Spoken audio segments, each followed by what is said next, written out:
Hello student, आप सभी का फ्रेश नीट क्लासेस में स्वागत है। आज हम लोग 12th पर लेक्चर 8 पर बात करने वाले हैं। आज का जो हमारा टॉपिक रहेगा वो रहेगा निषेचन यानी फर्टिलाइजेशन। इसके पहले मैं जिस टॉपिक पर बात की थी वो था युग्मक स्थानांतरण। क्या था? युग्मक स्थानांतरण। तो हम लोग नित्य प्रत्य की भांति आज भी कुछ क्वेश्चन पर बात करेंगे, उसके बाद इस टॉपिक पर चर्चा करेंगे। वो क्वेश्चनों के आंसर आप लोग जरूर लिख के हमको बताया करो, ठीक है? चलिए,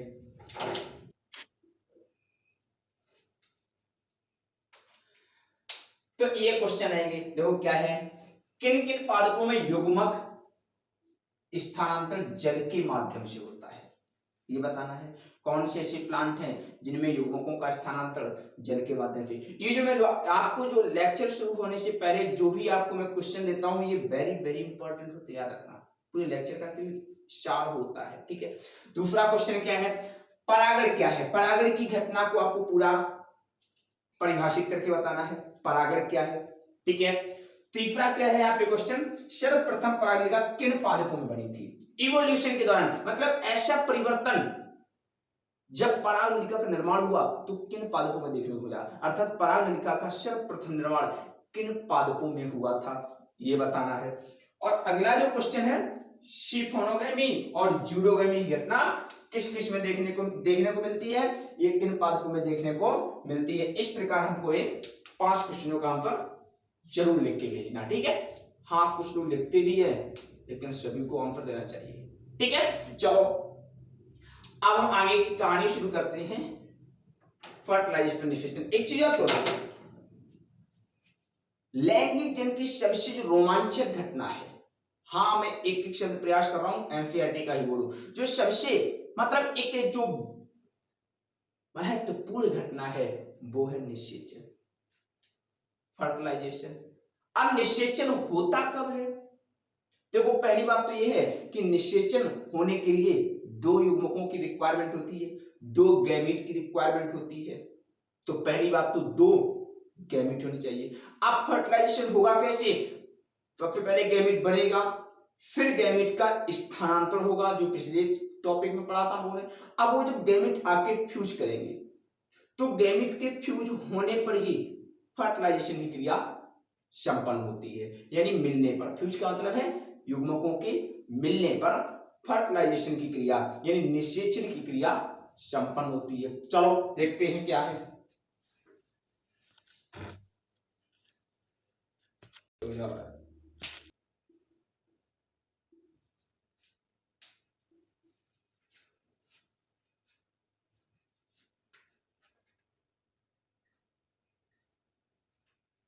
चलिए देखते हैं।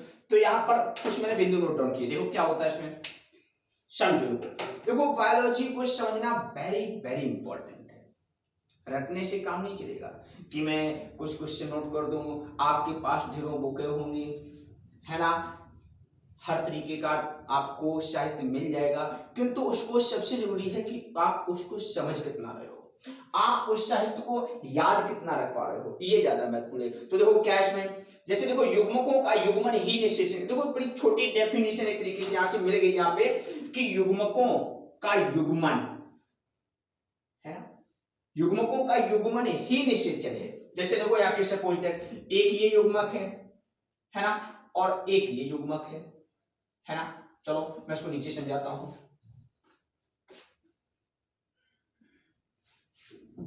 क्या होता है, जैसे देखो एक ये युग्मक है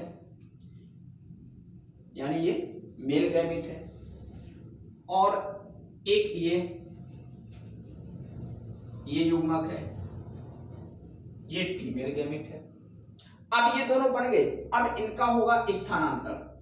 अब ये दोनों एक दूसरे के पास आएंगे, है ना। चलो, ये आ गया मेल युग्मक, ये आ गया फीमेल युग्मक। दोनों युग्मक एक दूसरे से मिल रहे हैं, फ्यूज कर रहे हैं, नहीं कर रहे। तो अब वही तो बोला है कि युग्मकों का, एक युग्मक ये हो गया, एक युग्मक ये हो गया। युग्मन का मतलब होता है मिलना। ये देखो ठीक है, युग्मकों का युग्मन ही निषेचन कहलाता है, यही घटना निषेचन है। दोनों अलग अलग युग्मक हो, नर युग्मक हो, मादा युग्मक हो, और दोनों आके युग्मन करें यानी आपस में मिले, यही घटना निषेचन कहलाती है। क्या कहलाती है? निषेचन कहलाती है। चलो आगे क्या लिखा हुआ है, निषेचन की क्रिया युग्मक संलयन, फिर देखो बात आ गई, युग्मन या युग्मक संलयन, युग्मकों का मिलना, जिसको हम सिनगैमी बोलते हैं। वेरी वेरी इंपॉर्टेंट शब्द है, इंग्लिश गलती नहीं करना। एग्जामिनर आप पे या तो युग्मन रखेगा या सिनगैमी रखेगा, वो युग्मक संलयन नहीं रखेगा, याद रखना, है ना। तो क्या युग्मक संलयन कहलाती है, जिसके परिणाम स्वरूप जाइगोट का निर्माण होता है। अब यहां पर बड़ी इंपॉर्टेंट बात आई कि जाइगोट कब बना, जब दो युग्मक मिले। तो ये कैसा था? अगुणित। ये कैसा था? अगुणित। और दोनों आपके मिल गए तो कैसा हो गया? द्विगुणित। कैसा हो गया? द्विगुणित। तो द्विगुणित जाइगोट की रचना होती है। तो ये आपको याद, जाइगोट कैसा होगा? द्विगुणित होगा। परंतु तब क्या होगा? जब युग्मक संलयन की क्रिया ही ना हो। ये टॉपिक बड़ा इंटरेस्टिंग टॉपिक आ गया, इसने तो एक तरीके से जिज्ञासा ही उत्पन्न कर दी कि भाई तब होगा क्या। देखो यहां पे समझो इस चीज को, हम लोग उसको अच्छे से समझते इस चीज को। ये क्वेश्चन वास्तव में दिमाग में एक जिज्ञासा लेकर उत्पन्न हुआ है कि भाई तब क्या होगा, तब क्या होगा जब युग्मक संलयन की क्रिया ही ना होती हो। जैसे ये दो युग्मक थे, चलो ये हो गया नर युग्मक, है ना, ये नर युग्मक हो गया, ये, है ना, और ये मादा युग्मक हो गया, है ना। अब ये दोनों आपस में फ्यूज ही नहीं कर रहे, मिल ही नहीं पा रहे हैं, एक दूसरे से फ्यूज नहीं कर रहे हैं, तब क्या होगा? तब क्या होगा यानी तब क्या होगा जब युग्मक संलयन है। देखो ये मैं अपनी तरफ से क्वेश्चन नहीं पूछ रहा हूं, एमसीईआरटी में साफ साफ क्वेश्चन दिया गया है, और इस एमसीईआरटी के हर क्यूरीज को सुलझाना मेडिकल के स्टूडेंट की प्रथम वरीयता है। एमसीईआरटी के हर शब्द को समझना आप लोगों की प्रथम वरीयता है। चलो तो देखते क्या हम लोग समझते हैं, रखना इस क्वेश्चन को। देखो क्या है, तो युग्मक दो होते हैं। कौन कितने होते हैं? दो। एक तो होता है नर युग्मक, नर युग्मक होता है, बिल्कुल बात ठीक है। एक होता है मादा युग्मक। क्या होता है? मादा युग्मक, है ना। हम मनुष्य का ही एग्जाम्पल लेते या अन्य भी कीट है, ठीक है, अन्य भी प्राणी है। तो अब नर युग्मक और मादा युग्मक में अंतर पता करो, क्या क्या अंतर है। पहला अंतर, चलो ऐसे ले लेता हूं, नर युग्मक और मादा युग्मक। मादा युग्मक, पहला अंतर तो कि ये आकार में छोटा होगा और ये आकार में बड़ा होगा। एक अंतर ये हो गया, है ना, बिल्कुल बात ठीक है। मादा युग्मक बड़ा है, नर युग्मक छोटा है। अब जब नर युग्मक छोटा है, मादा युग्मक बड़ा है, तो स्पष्ट है कि नर युग्मक के पास जीव द्रव्य भी कम होगा, अर्थात कोशिका द्रव्य, ऐसे बोल दो, कोशिका द्रव्य कम होगा। बिल्कुल बात ठीक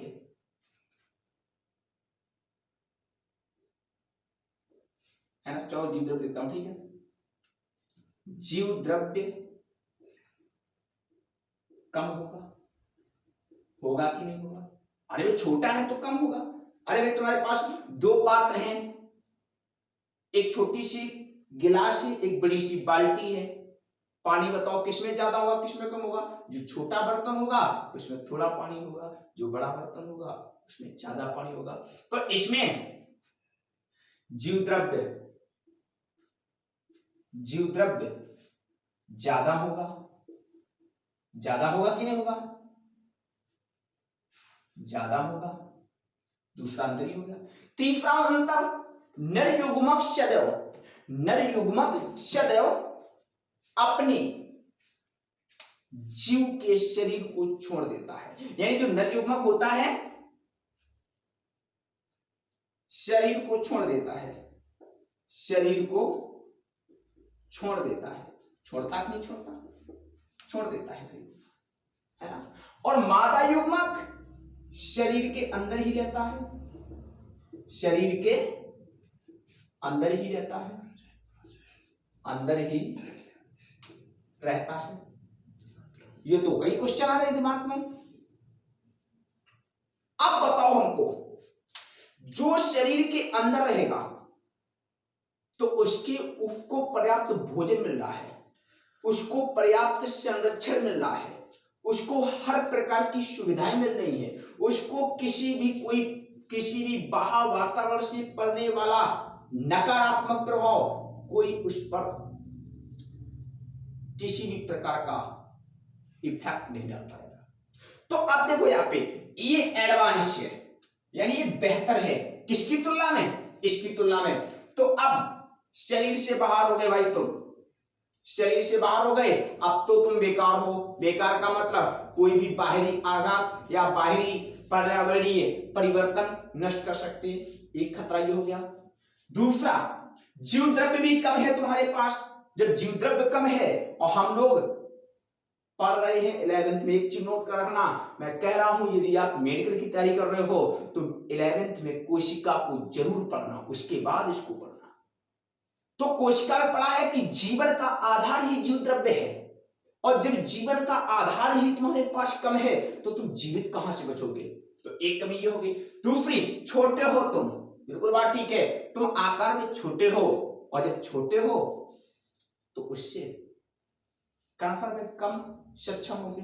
तो इसीलिए यदि एक बार आवश्यकता पड़ जाए तो ये आकार में बड़ा भी है, जीव द्रव्य भी ज्यादा मात्रा में है, और हर तरीके से, चाहे भोजन की दृष्टि से देखो, चाहे पर्यावरण की दृष्टि से देखो, हर दृष्टि से शरीर के अंदर रह के इसकी हर आवश्यकताओं की पूर्ति की जा रही है। तो यहां पर स्पष्ट हो गया कि भाई यदि ये अकेला रहेगा तो एक बार संतान उत्पन्न कर सकता है, किंतु यदि नर युग्मक अकेला रहा तो संतान उत्पन्न नहीं कर सकता है। कहने का मतलब है कि यदि नर युग्मक और मादा युग्मक आपस में फ्यूज ना करें, आपस में ना मिले, तो मादा युग्मक के पास इतनी क्षमता होती है कि वो संतान को उत्पन्न कर सकता है।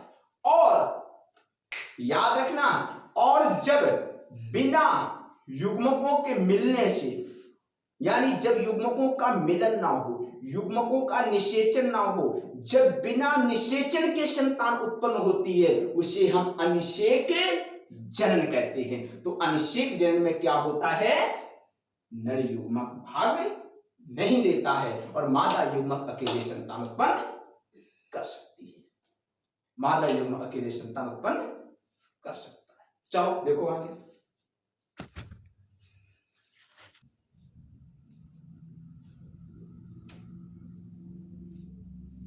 देखो अब कौन कौन से जीव हैं जो बिना निषेचन के उत्पन्न संतान उत्पन्न करते हैं, है ना। तो देखो वेरी वेरी इंपॉर्टेंट क्वेश्चन मैं बता रहा हूं, वेरी वेरी वेरी इंपॉर्टेंट। तो अनिषेक जनन इंग्लिश में क्या बोलते हैं, पार्थेनोजेनेसिस से उत्पन्न संतानें कौन कौन जीव कर सकते हैं। एक तो रोटीफर्स कर सकता है, दूसरा मधुमक्खी कर सकता है, कुछ छिपकलियां भी कर सकती हैं, और टर्की पक्षी कर सकता है। ये जीव ऐसे होते हैं जो बिना निषेचन के संतान उत्पन्न करते हैं, अर्थात इनको नर युग्मक की रिक्वायरमेंट नहीं होती है, अर्थात इनको नर युग्मक की रिक्वायरमेंट नहीं होती है। ये एग्जाम्पल आपको याद रखना है, ये वेरी वेरी इंपॉर्टेंट है। शेष आपको अगले वीडियो में। धन्यवाद। पढ़ो।